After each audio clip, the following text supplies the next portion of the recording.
Welcome back to the video, guys. If you're new here, make sure you hit that subscribe button. Check out the rest of the channel for everything to do with the new A3. We've got the most information across YouTube. This one, as you've seen from the thumbnail and the title, is going to be a bit more of a less positive video in terms of it's just really giving you guys consumer advice, insight into everything around the negative experience we've had with the car over the last almost a year and why we've ultimately got rid and sold our second Audi A3 within 12 months. If you do want to see everything we did like about the car and enjoy it, make sure you check out our 1,000 mile review video and our 6-month review videos, which are tagged up here. In this one, we're going to tell you exactly what you can expect, exactly how the customer service is, how many issues the car's had, how many were actually resolved. Did we make a profit on the car? Hint, yes we did. What's next for the channel? So quite a lot to get through. It's going to be a pretty lengthy one, guys, but I'll try put chapters in the play bar down below. So if you're interested in a particular section, you can skip forward. I am keen to know your thoughts on this. For every bad experience out there, guys, there's got to be more good experiences. Otherwise, these companies would never be in business. But for me, I started these videos around the A3 to help consumers out, give them advice, so it's only right for me to share the experience. So going all the way back to last year, October 6th, 2020, we took delivery of our Edition 1 A3. For myself and son, it was the first time we ever purchased a brand new car. Really excited, right? Got the car, it was one of the first Edition 1 saloons in the country, full stop. First video went up, within a few days, comment popped up basically around, oh, I thought this car had electric seats. I'm certainly expecting it on my order. Now, this made me second guess myself because I originally thought I had read that the car comes with electric seats, but when it came, it had the manual levers on there, right? I thought, you know what, I've misread the website, etc. So I left it at that. But when one of you commented, I knew to go back and basically have another look. Had another look, and indeed, the wording was stating that our Edition 1s should have come with electric seats. Rang up Audi, they turned around and said, no, not on the MHEV models. And basically that's when the lies started. What happened next? I took it on face value that, okay, maybe it's not meant for the MHEV. I then started pushing Audi to remove the wording from the website and get it up to date. They were taking no notice. It's very important to make sure you outline in black and white very clearly what's included in a product and what's not. So that was not sitting well with me, so I kept pushing and pushing and pushing. No reply at all. Eventually, I told them that a 1,000 mile review video was going up and I was going to report back that I've reached out to Audi and they've not responded. Magically, they then responded telling me that a number of cars had been misbuilt. Nothing yet on what they were going to do to fix the issue, right? So after this, I put a video helping you guys out, letting you know as well that Audi have finally admitted it, and that's something that we should be looking to get resolved going forwards. At this point, Audi stopped communicating with me. They refused to talk to me because the car is my wife's car, or was my wife's car. She's the one that owns it. And they didn't believe that I had the authority to call up and talk about the issues with the car, right? So anyway, we went through a long-winded way off, similar to how you do when you call up your broadband dealer, etc. Set a password on the account, which my wife did. Then I used that password. Also got an email from her that she's happy for me to communicate on her behalf. So went through all those loops to only then be told by Audi that we have to go back and prove that I'm married to my wife, right? So they were now questioning whether I'm legitimately married. So not going to delve too much on that, but you can already, hopefully within these few minutes, see that it's not what you'd expect from a big dealer. So anyway, alarm bells keep ringing, right? Needless to say, I told them where to go stick it. Did not show my marriage certificate. They did, however, request that we go down to the local dealer and show them proof that we own the car, right? Now, this is because the car was delivered to us through a broker, which we'll touch on later on. But anyway, the car was registered and still registered in Audi's eyes on the broker's name, even though we've got the logbook and we are the registered keeper of the car. So went down there, was told on the phone beforehand that it's standard procedure, just go down there, it's absolutely fine. Went to my local dealership and they turned around and said, we've never had this request ever, it's not standard procedure. So didn't quite know at this point what to do, right? So started becoming very disgruntled, started seeing a lot of feedback coming from you guys. Audi was still denying that the electric seat issue didn't exist. It honestly depended on who you went and spoke to.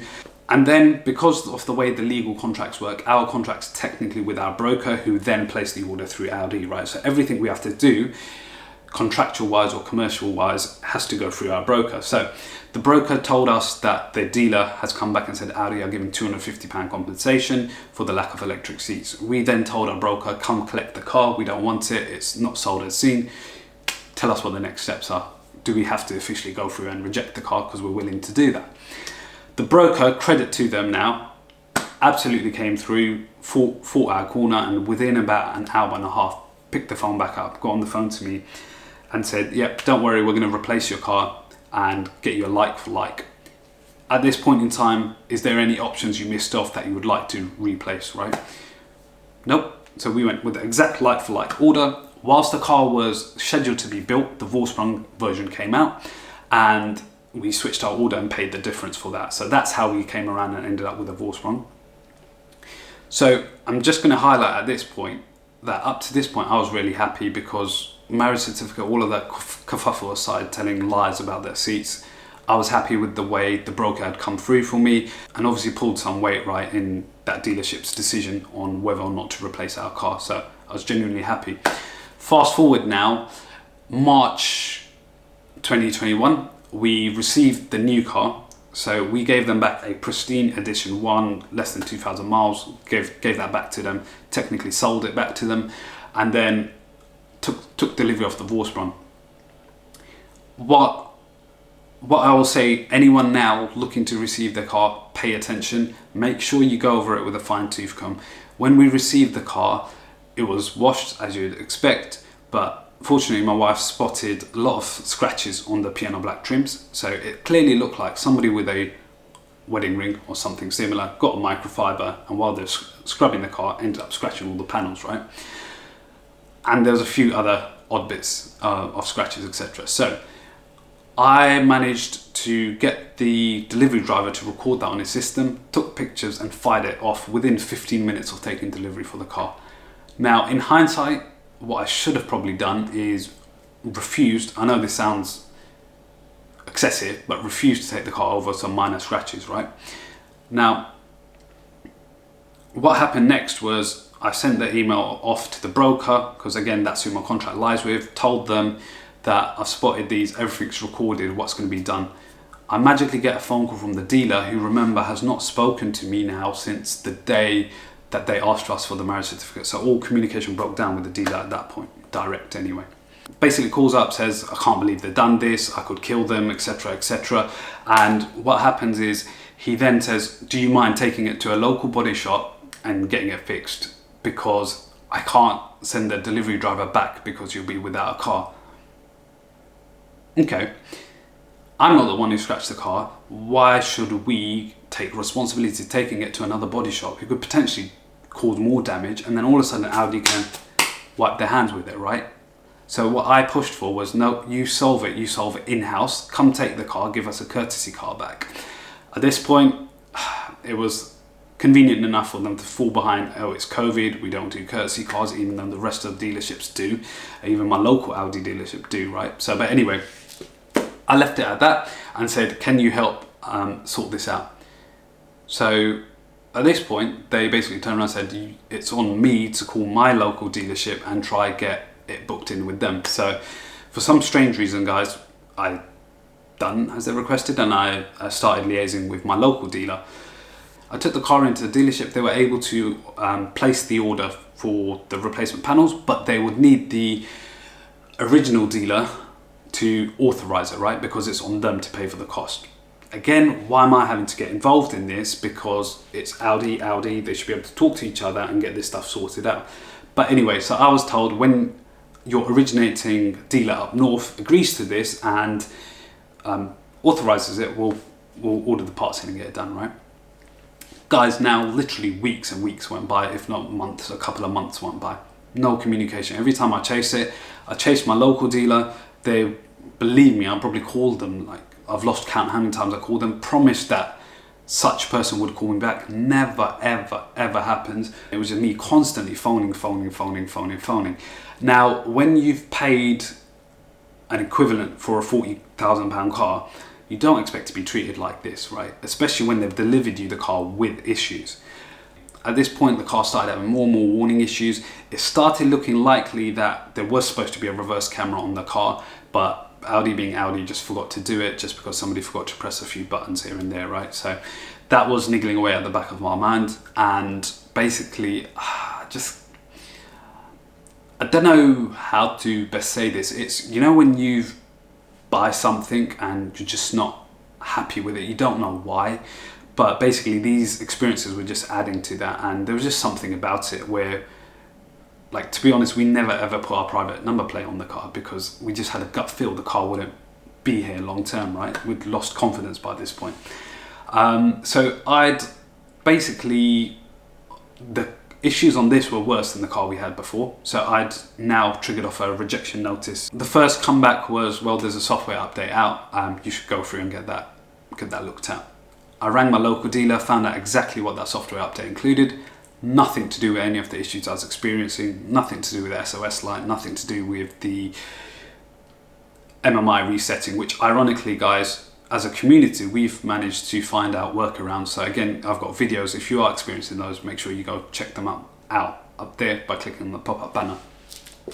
At this point, still my scratches haven't been resolved.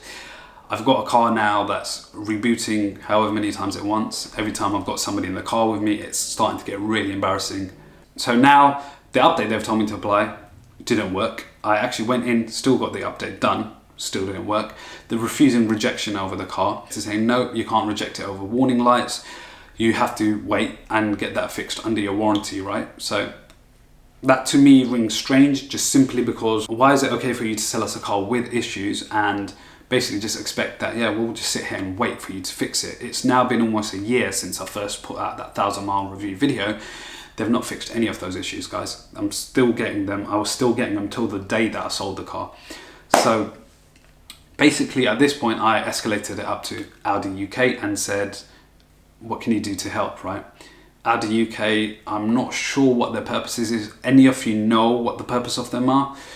Please leave a comment down below. I could not for the life of me over the last 12 months figure out why they exist. So basically, Audi UK got in touch with me, said they spent the last few days trying to work with the dealer to understand their side of the story. And you're not going to believe what's going to come out my mouth next. The originating dealer up north basically turned around and apparently said to Audi UK, so this is all according to Audi UK, that they've been trying to reach out to me, a settlement agreement's been given, and also my car never ever came with scratches, so they don't know what's going on there. Yeah, you can imagine now at this point I'm like, are you serious?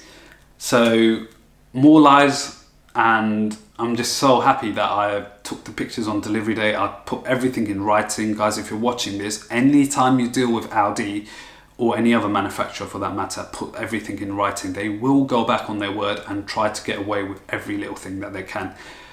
Put it in writing. I said this back to Audi UK. I said, well, I've got it in writing and I've got requests saying they will authorize it when they get the quote given. So how are you turning around and saying to me that there were no scratches on the car? At this point, Audi UK pretty much had nothing to say and just said, we'll go back and confirm with them why they haven't reached out to me. Turns out the dealer up north, even though they had probably like 10, 20, 30, 40 different emails from me at this point, right? They know what my email address is, yet magically they sent the email of settlement to the wrong email address. So you're probably wondering at this point, what was their settlement? So their settlement was, get your car fixed under warranty, we'll sort your scratches out as promised, but you have to get that booked in and do it yourself, and that'll get done, right? Cool. We'll also give you £250 compensation for the boot lid, missing power tailgate, which if you want to find out more about that, click up here. And then finally, you have to get the software issues fixed under warranty. We're not going to take the car back. Now, this is next bit, pay attention. There's been quite a few people that I personally know that have rejected their cars over similar issues, electrical warnings, etc. You'll remember the red Sportback from my channel. So the lovely edition one, gone, rejected. Why? Exactly the same thing. SOS warning lights and MMI issues. Now, to prove to you that this car's been rejected, I'll post a screenshot up here, anonymized it, but it'll show you the email from that person. So why was I not given the same opportunity, right? So this is where I started getting a bit like, why am I not allowed to reject the car when other cars are being rejected? At this point, we're stuck, right? We can't reject the car unless I go down the legal avenues, which, to be honest, it's not worth the stress. So at this point, we looked at, okay, what if we sell the car? How much would we lose? At the time we buy any car, we're giving us £1,500 less than what we paid for it. By this point, we'd had the car for almost 10 months if you factor in the edition one. So we're looking at it as, okay, you know what, losing £1,500 after 10 months of ownership's not that bad. Now, the only thing stopping me from doing that was I needed to get those scratches fixed, right? Because why should I get knocked down on the value of something that I did not damage the car with? So local dealership, around 3 months after now of us owning the car, called up with the replacement panels. Now, I went to drop the car in. Pay attention again, guys. If you're taking your car to Audi, don't think you're taking it to somebody who's going to look after your car and you can just, you know, hands down give it to them and be trusted. Do not trust anyone with your car, let alone Audi. And what I'm about to tell you is exactly why. I got a phone call to come pick the car up. I checked with him at that point that they changed all 4 panels. No, we've only changed the ones on the right side. I said, well, on the order sheet you put down 4, so why have you not done it? No, it's only the ones on the right side that needed changing. I'm on the phone to him. I've not even gone and seen my car, and I said, go back out, go look at the car and tell me the passenger side doesn't need changing. He came back on the phone and said, don't worry, we'll get it ordered in, leave the car with us for another 2 days. Done that. Went to pick the car up. Alarm bells should have started ringing. My car was not washed. So by this time it's been out in the sun. It's just covered in dust, sand, whatever. Haven't washed it. They told me it's because they were scared of scratching it. That might genuinely be the truth. I don't know. What happened was I brought the car home. I had a quick look around the areas where they would have touched the car. Looked fine. Brought the car home. Started washing it and realised 2 things. One was the plastic trim across the bottom of the rear passenger door was loose. It was set up out of line, but I was able to push it down, but it clearly felt like it was broken. The second thing, the moment I started washing that panel, I saw a mark near that bottom trim.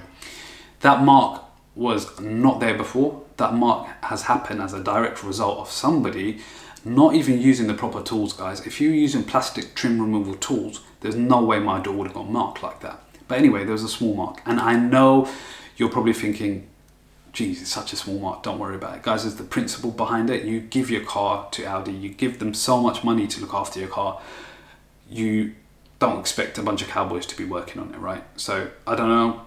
They're going to deny that they use the plastic trim removal tool. They're going to say they've done everything properly. So I rang them back up and basically said, look, my car's got a scratch on it. It wasn't there. They denied it over the phone, but said, look, bring it back in. We'll look at that and also the loose trim, because that they can't obviously deny, right? Because it was a brand new car. Why is my trim all of a sudden loose and moving up and down?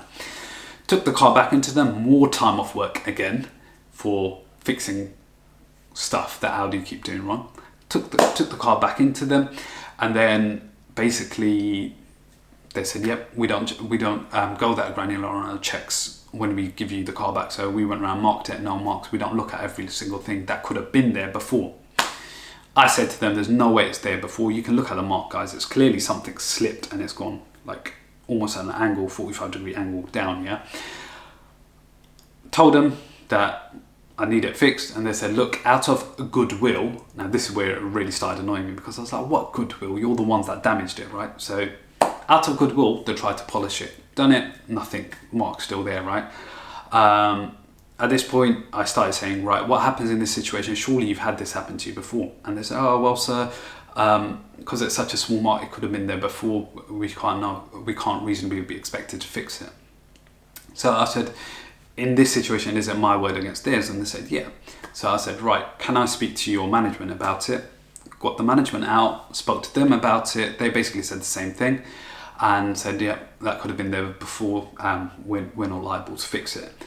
Now, at this point, I informed them that literally across the road from them on the day that I dropped the car, I made this full video around the car where I've shown everything. And I basically said to them, I was like, here's the video. I stopped at the exact bit on the door where you can see there's no mark, right? At which point they basically turned around and said, "Yep, don't worry, leave it with us. We'll do what we can to get it fixed." And that's, guys, what I'm saying is what you're dealing with when you're buying from a manufacturer who seems to be perfectly okay with lying about various things, not acknowledging issues, not acknowledging warning lights exist, not acknowledging electric seats mishap straight away, trying to cover their tracks. Don't communicate with each other. Left hand doesn't know what they're doing from the right hand. You literally have to look after yourselves. So even if you're taking it in for a service, guys, if you want to look after your pride and joy, make sure you video it and have that evidence backed up. If I didn't have that, there was no way they were going to fix that. Fast forward another 3 weeks from that point, again, me constantly having to chase. They never, ever, ever ring you back. So it's you constantly phoning. Receptionist tells you, "Oh, I'll leave a message to call back." And you're sat there talking to the receptionist on the phone saying, "I know that's not going to happen. Can you please just go over and go and get him?" Right? 3 weeks later, took the car in. Their specialist body person was on site. He wasn't that sure that they'd be able to fix it. So I said, "What's next?" And he said, "Well, we're going to have to respray the whole side." I was past caring, so I was like, "Fine, try to do whatever you want. You're going to fix that car before you give it back to me, right?" They managed to buff it out, or buff it to a point that was reasonable enough that it wasn't noticeable anymore, right? They came back to me over the clip. So the whole thing was the car was supposed to get fixed on the same day and stop me taking more and more time off work. But typical Audi, they didn't even order that replacement trim for the clip that they broke, right? They spent another hour looking at the car and to come back and tell me, I still can't believe this as well, come back and tell me that the plastic trim that goes at the bottom of your window, it seems that the clip at the front is shorter than what it should be. I literally laughed in the guy's face and turned around and said, "You mean you broke it when you removed the trims, right?" And he could not acknowledge it, guys. And it's just, that for me is shocking enough. It's like, did my car really leave a factory with a dodgy trim on there? Come on, guys, let's be realistic. You lifted that up to swap out the side panel. That's when it's happened. But the fact you find it so hard to even apologize for anything, I still haven't got an apology for them scratching the car, anything, right? So this is just all building up negative vibes. But we got it polished. We got the scratches removed from the plastic trims. The loose trim at the bottom is still loose to this date. If you're buying that car, you'll know it's mine if you try flex with the trim and it's moving. Audi still haven't called me back to say that the trim's in. And the joke thing is, it's now been another 2 months since they said they were going to order a piece of trim in, but it's not turned up. I don't know, maybe they'll phone me at some point and I can tell them, "Guys, stick it, because I've not got the car anymore," right? What happened in the background whilst all of this was going on, We Buy Any Car kept emailing us back over and over again, each time adding a little bit more to the value of the car, right? Up until the point that they offered us £35,000 for the car. Now, that for us was a significant profit over what we paid for the car. So at this point, we let the car go. We took the car to our local We Buy Any Car and sold the car. And in fact, one of you guys actually recognized the car, who works for We Buy Any Car, and in an Instagram post mentioned that he saw that and he thought it was ours. So yeah, I mean, that was it. And then we posted about it just to let you guys know, bring you up to speed. But here we are in the long-winded video showing you of all the problems that we've had, because I wanted to spend the time, not for this to sound like a rambling video, but just to give you a true insight into our experience and what you could potentially expect going forwards. Has the car got issues? More than likely, yes. What I mean by that is there's going to be edge cases and use cases where owners haven't experienced any issues, guys, right? That's with anything. You're only ever going to hear voiced up opinions from those who are experiencing negativity from their purchase, bad reviews, etc.